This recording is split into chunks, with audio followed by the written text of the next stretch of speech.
누가복음 13장 1절에서 9절까지 말씀을 교독합니다.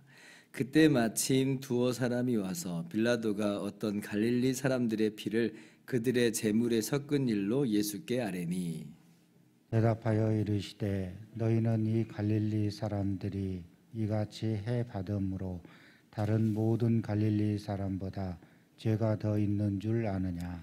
너희에게 이르노니 아니라 너희도 만일 회개하지 아니하면 다 이와 같이 망하리라.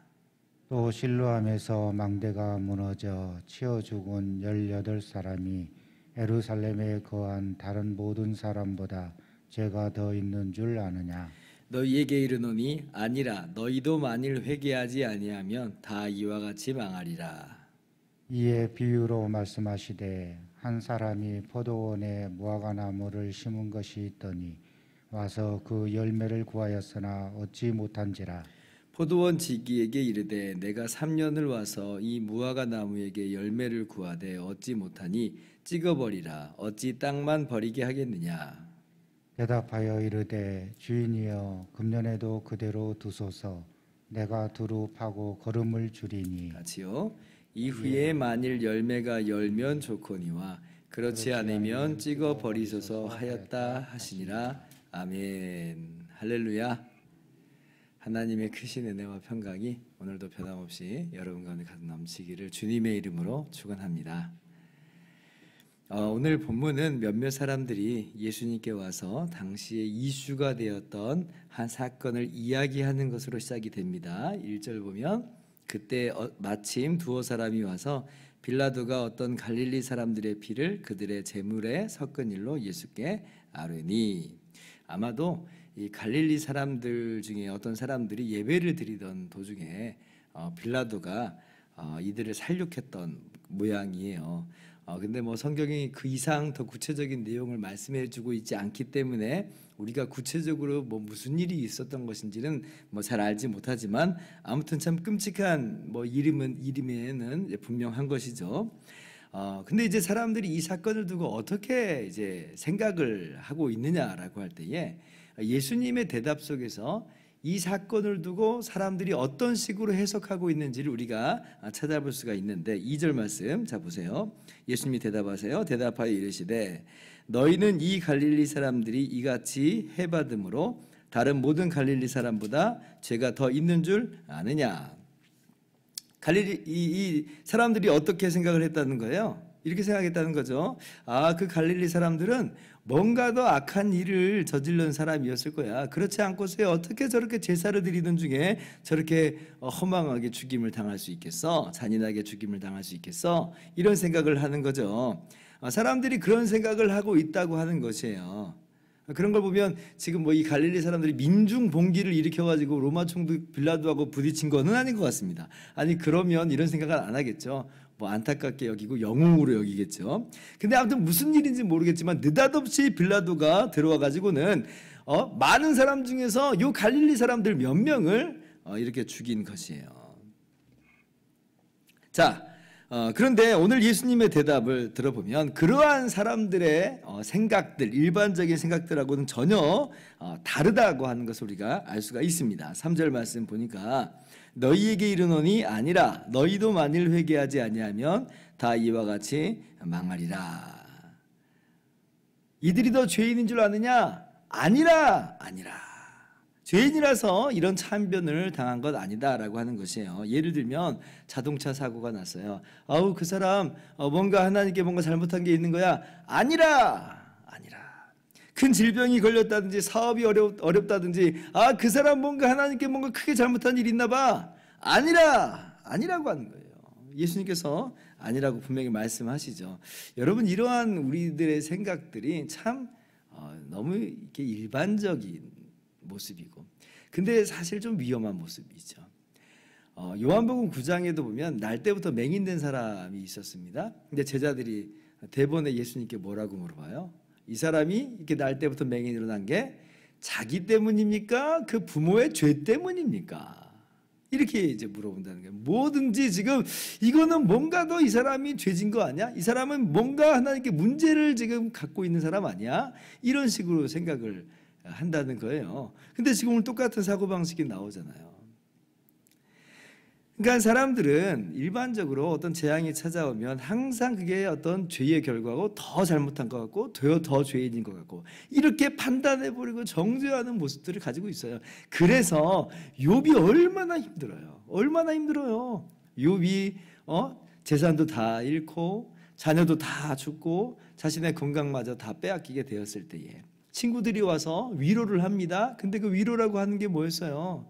야, 사실 네가 저 하나님께 숨겨놓은 죄악들이 있는 거 아니냐. 실토해라.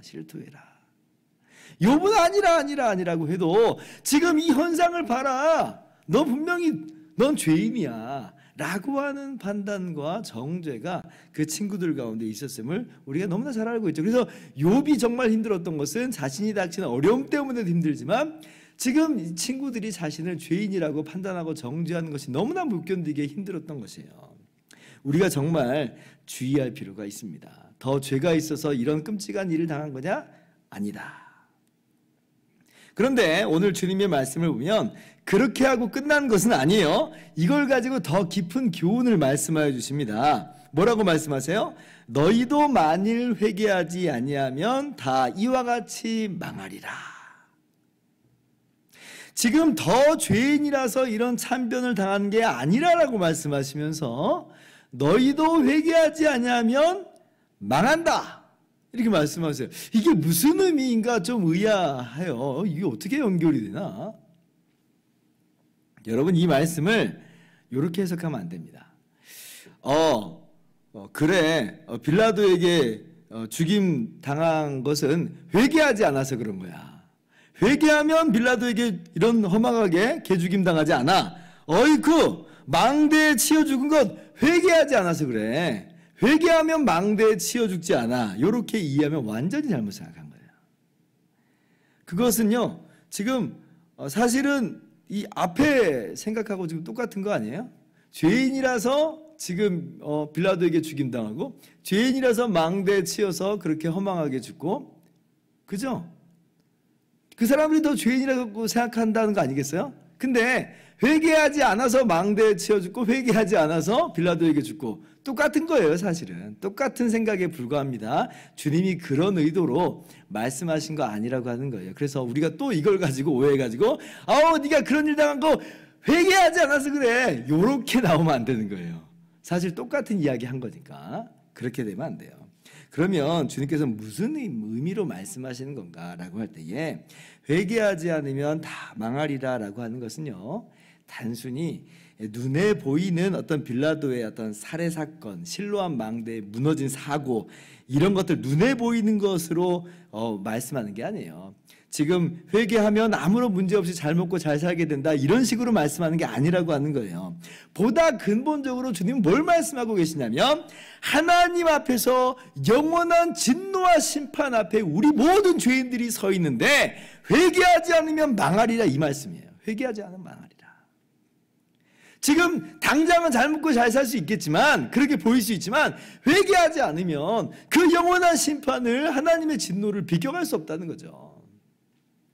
그래서 예수님께서 바로 그 뒤이어서 비유로 무엇을 말씀하세요? 3년이나 열매 맺지 못한 이 무화과 나무의 비유를 말씀하세요. 열매 맺지 못한 무화과 나무 찍혀버릴 것이다. 찍혀버릴 것이다. 지금 마치 포도원 주인이 찾아와가지고 봤는데 열매가 맺히지를 않으니 찍어버린 것도 마찬가지로 만유의 주인이신 하나님께서 심판하실 그날에 그 영원한 심판 아래에 있을 때에 회개하지 않으면 찍혀버리는 그런 일이 있을 것이다 라고 하는 것이에요. 여러분 이 땅에서 해봤느냐 안 받느냐 문제가 결코 아닙니다. 우리가 정말 신경 써야 되고 우리가 정말 마음 가운데 담아둬야 될 것은 뭐냐면 하나님의 영원한 심판이 우리 모든 사람 앞에 놓여 있다라고 하는 것이에요. 그러므로 회개하지 않으면 우리가 그 진노의 심판, 하나님의 진노의 심판을 피할 수가 없다는 것이고 주님께서 주시는 이 말씀을 귀담아 들으면서 오늘 우리가 회개하며 오직 예수 그리스도만을 믿는 믿음을 다시 한번 굳건하게 세워나갈 수 있기를 원합니다. 어떻게 해서 이 심판을 피할 수 있겠어요? 어떻게 해서? 회개하는 것 외에는 안 되는 거예요. 오직 우리를 위해서 대신 십자가에서 죽으신 예수님을 믿는 것 아니고서는요, 이 죄의 심판을 피할 수가 없어요. 예수님께서 오늘 말씀하시는 바는요, 너희도 회개하지 않으면 다 망하리라. 이 말은 뭐냐면 모든 사람이 다 죄인이라고 하는 거예요. 모든 사람이. 예외 없이 다 죄인이다.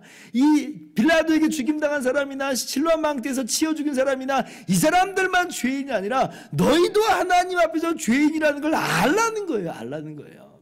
우리가 다 그걸 모르고 살아요. 나는 그래도 괜찮겠거니 하면서 사는데 결코 그렇지 않다. 오늘 주님께서 분명하게 말씀하십니다. 우리 모두는 하나님 앞에서 전부 다 끔찍한 죄인들이다. 망할 수밖에 없는 죄인들이다. 예수님의 십자가 아니면 도저히 우리가 죄 용서받을 수 없는 죄인이다라고 하는 것이에요. 그러므로 오늘 말씀 마음 가운데 새길 수 있기를 원합니다. 아직은 때가 남아있어요. 회개할 때가 남아있는 거예요. 지금 마치 이 포도원 비유 속에서 1년만 더 기다려달라고 했던 것처럼 아직은 하나님의 심판이 우리 가운데 지금 찾아오진 않았어요. 그러나 마치 비유로 따진다면 1년 남은 거예요. 1년. 베드로후서 3장 9절에 베드로 사도는 성령의 감동으로 이렇게 말씀하십니다.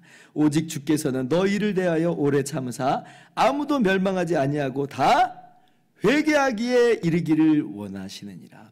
하나님의 자비하심 속에서 이 1년을 기다리고 있어요. 1년을.